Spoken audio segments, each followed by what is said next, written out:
I've been driving trucks for 23 years, logged over 2 million miles. I've seen things on the road that would make most people pull over and never drive again. Wrecks, fires, a man walking down the center line at 3 a.m. wearing nothing but his underwear. Nothing prepared me for what happened last night. My name is not important. What matters is that 10 years ago, my daughter disappeared. She was 7 years old. She went to bed in her room, and in the morning, she was gone. No signs of forced entry, no ransom note, nothing. They never found her. I kept her things, the ones the police didn't take for evidence. A shoe, a hair clip, a music box she got for her birthday, the one that played "You Are My Sunshine." I kept that music box on my dashboard for 10 years. It hasn't worked since the week she disappeared. The mechanism jammed. I tried to fix it once. Couldn't. Last night, it started playing. I was on a state highway in the middle of nowhere. 3 a.m. Been on the road for 14 hours. My dog was in the passenger seat, a border collie. She was my daughter's dog. The only thing left that remembers her the way I do. The dog sat up, ears forward, staring at the dashboard. And then the music box started. "You Are My Sunshine." The same tinny notes, the same tempo, the same way it played when my daughter used to wind it up and watch the little ballerina spin. The ballerina was spinning. The music box hasn't worked in 10 years, but it was playing. I told myself it was static electricity, a power surge, something in the electrical system of the truck. I've heard weirder things. I reached over and closed the lid. The music stopped. The dog was still staring. Not at the dashboard anymore, at the back of the cab. At the little window that looks into the cargo area. I looked in the rearview mirror. There was a hair on the passenger seat. Long, dark. Not mine. Not the dog's. I've been alone in this truck for 3 days. No one has sat in that seat.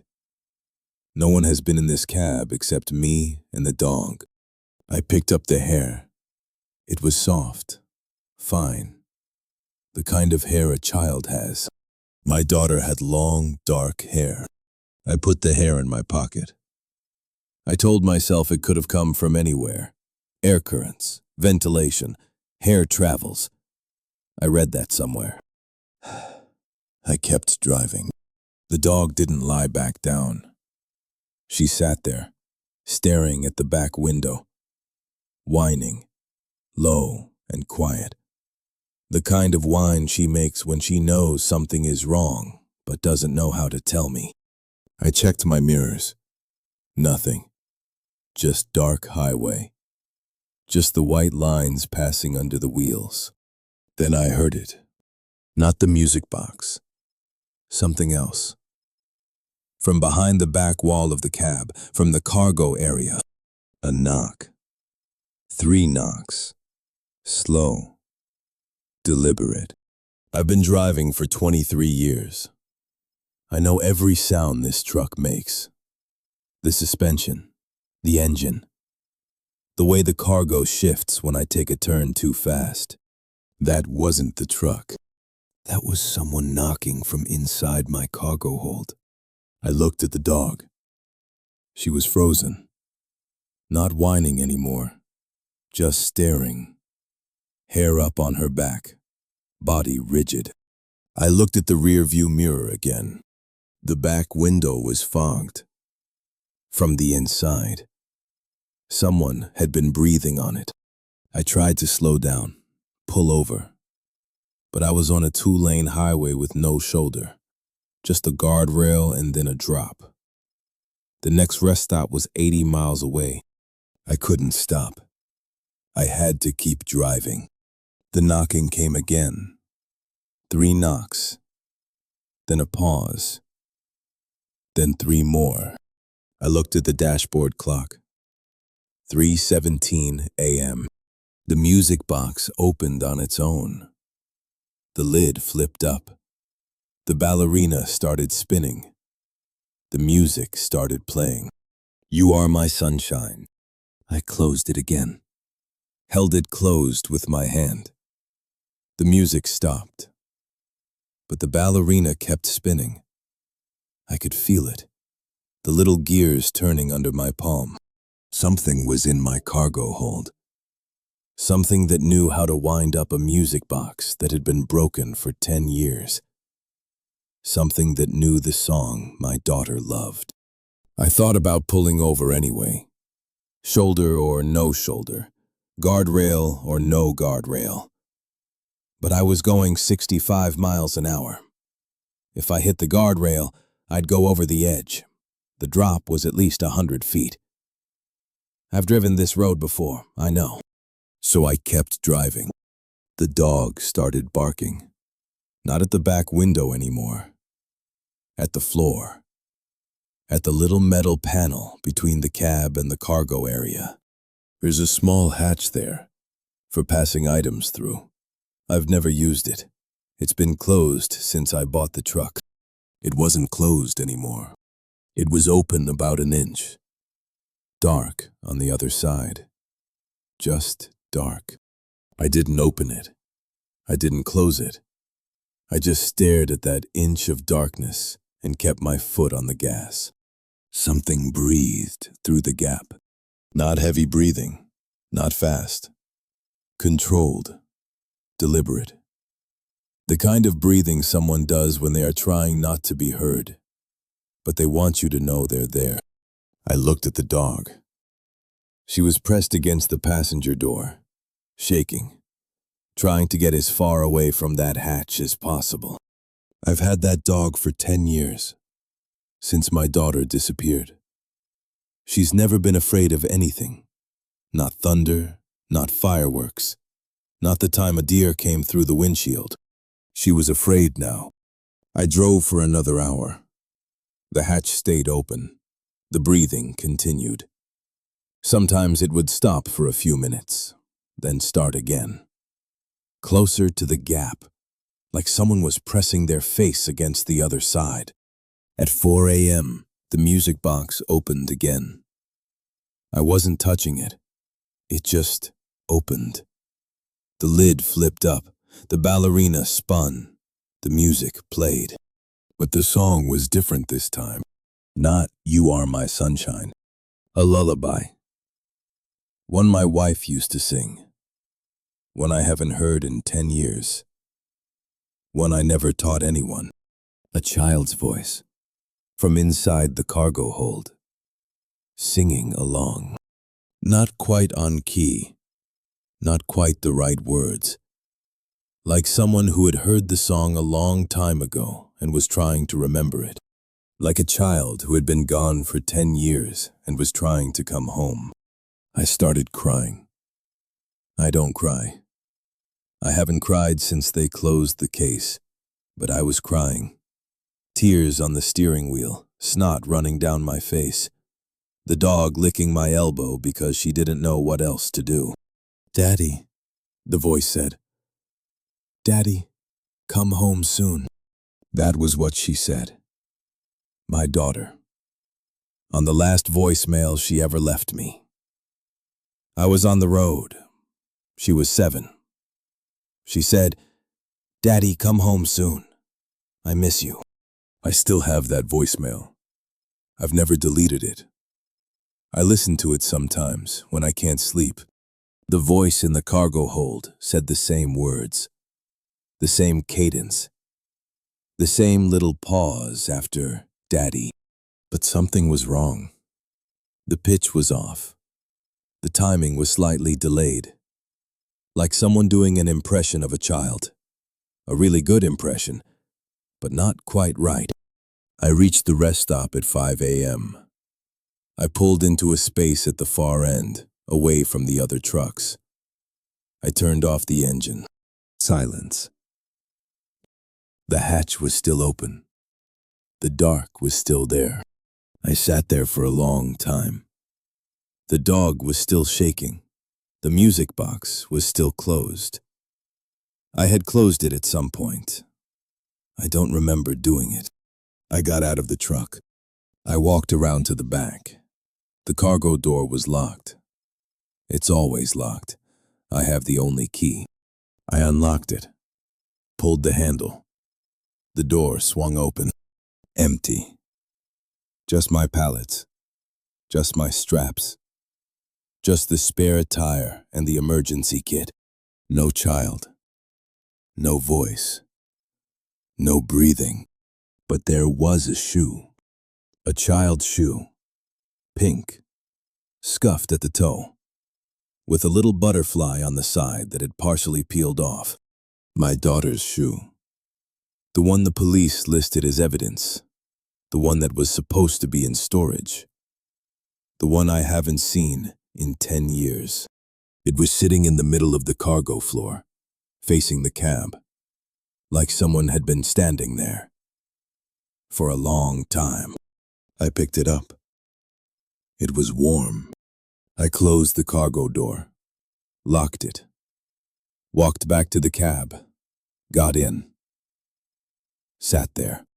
The dog was still staring at the hatch, still shaking. I looked at the rearview mirror. The back window wasn't fogged anymore, but there was a handprint. Small, child-sized, on the inside of the glass. I drove home. I didn't open the hatch. I didn't look back. I just drove. When I got home, I called my wife, told her I was there. She asked if I was okay.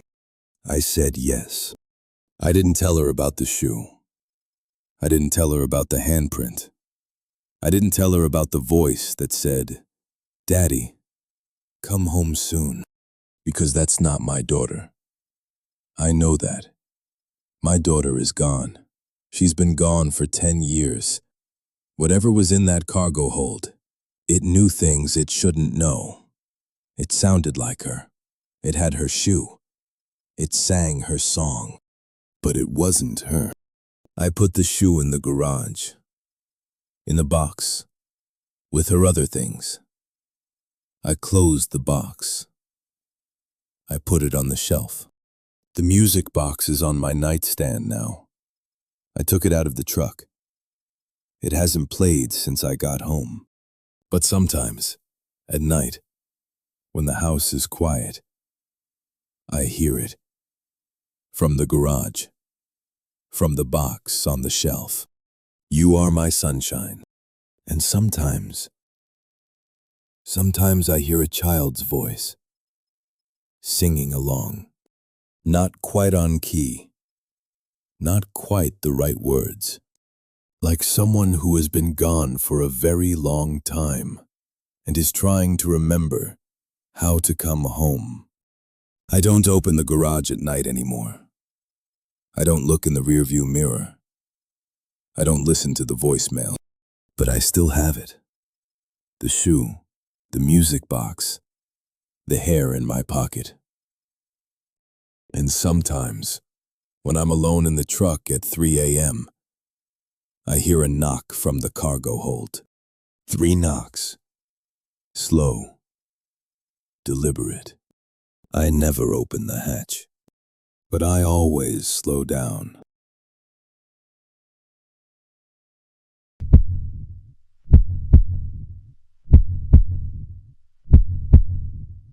I got a notification on my phone at 2:47 a.m. No app icon, no sender name, just a message. You just turned toward the window. I stared at it for a second. Then I looked at the window. I had turned toward it 2 seconds ago because I thought I heard something outside. I work at a small radio station. Been here for 3 years. Overnight shift. 10 p.m. to 6 a.m. I'm the only person in the building. The station has been on air for 60 years. Old equipment, old building, old everything. The transmitter is in the basement. The broadcast booth is soundproofed. When I'm on air, I can't hear anything outside the room. Not the rain, not the wind, not the fire alarm, probably. Tonight started normal. I ran my pre-broadcast checks at 9:30. Frequency, 89.3 megahertz. Amplitude, normal. Signal-to-noise ratio, within parameters. Transmitter temperature, stable. Everything green. At 10 p.m., I started the show. Automated playlist. Station IDs every 15 minutes. Weather and traffic at the top of the hour. I don't talk much. Just monitor the board. Make sure nothing breaks. Nothing ever breaks. At 2 a.m., I checked the spectrum analyzer. Something I do every hour. Look for interference. Look for unauthorized signals. There was a spike. Low frequency. Below the normal broadcast band. Below anything that should be on the air. I zoomed in. The signal was stable. Consistent. A pure tone, almost. But not quite. There was something underneath it, something modulating, something that looked like voice. I ran a diagnostic. The signal was coming from inside the building, not from the transmitter, not from the backup generator, not from any equipment I could identify. The source was somewhere below me, in the basement. Near the old transmitter room, the one they sealed off 20 years ago. I told myself it was interference. Old wiring, ground loop, happens all the time. I've seen weirder things in this building. I made a note to check it in the morning. Went back to monitoring the board. At 2:30, I checked my personal email. Something I shouldn't do on the work computer, but no one was watching. There was a draft, unsent, time-stamped 2:17 a.m. I opened it. The draft was written in my voice, my phrasing, my sentence structure, my typos. It described the layout of the station, every room, every door, every camera, the location of the emergency exits, the code to the supply closet, the password to the security system. I didn't write this. I checked the sent folder. Nothing. Checked the trash. Nothing. Just this draft, sitting in my account, waiting. I deleted it. Changed my password. Ran a security scan. Nothing. At 2:45, my phone buzzed again. Same notification. Same no app. You just checked your email. I looked at the computer screen. The email draft was back. In my drafts folder. Time-stamped 2:44 a.m. The same message. The same layout. The same passwords. But there was something new. At the bottom, a single line. I've been here longer than you. I stood up, walked to the door of the broadcast booth, looked out into the hallway. Empty. Just the fluorescent lights. Just the old carpet. Just the silence. But I felt something. Pressure in my chest. Not cardiac. Not anxiety. Something else. Like someone was standing very close to me. Pressing against my sternum from the inside. The sound frequency rule. I'd read about it in an old case file. Infrasound. Too low to hear, too low to record. But the body feels it. Pressure, nausea, the sense that something is wrong. The spectrum analyzer was still open on my screen. The low-frequency signal was still there. Stronger now. Closer. I checked the source again. The triangulation said the signal was coming from the basement, from the old transmitter room, the one they sealed off. But the amplitude said something different. The signal wasn't coming from the basement anymore. It was coming from the broadcast booth, from the microphone. I looked at the mic. The red light was on. Broadcasting. I hadn't keyed the mic. The automated playlist was running. The mic should have been off. I reached for the switch. The red light flickered, then went out. The pressure in my chest stopped. I stood there, breathing, trying to think. At 3 a.m., I checked the station logs, the ones that record every transmission, every time the mic is keyed, every time the transmitter changes frequency. The log showed something impossible. At 2:17 a.m., the mic had been keyed for 12 seconds. While I was reading my email, while I was deleting the draft, while I was standing in the booth with my hands at my sides, the log showed a voice. Not mine, not anyone I recognized, just a waveform, just sound. I played it back. Static. Just static. For 12 seconds. But underneath the static, breathing. Slow. Controlled. Deliberate. The same breathing I had felt in my chest. The same pressure. The same presence. I checked the temperature log. The old transmitter room. The one in the basement. The one they sealed off. The temperature had dropped 20 degrees. At 2:17 a.m., at the exact moment the mic was keyed, 20 degrees. In a room that has been sealed for 20 years. In a room that has no ventilation, no air circulation, no way for the temperature to change. I called the station manager. It went to voicemail. I left a message, told him there was something wrong with the transmitter, told him I was going to check the basement. He called back 30 seconds later. "Don't go down there," he said. "Why not?" Long silence. "There's a reason we sealed that room," he said. "A reason we don't talk about it. A reason the files are redacted." "What happened down there?" Another long silence. "A technician died 30 years ago, in the transmitter room. They found him at his desk, hand on the mic, red light still on." "What killed him?" "They never determined a cause. But the log showed something.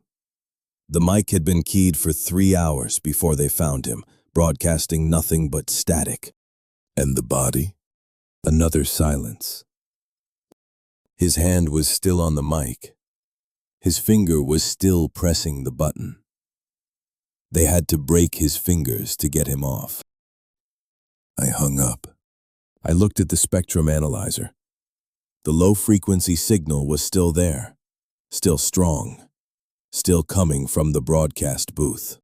From the microphone, the red light was on again. I hadn't keyed the mic. The automated playlist was still running. The mic should have been off. But the red light was on, and the pressure was back, in my chest. Stronger now, harder to breathe. I reached for the switch. My hands stopped.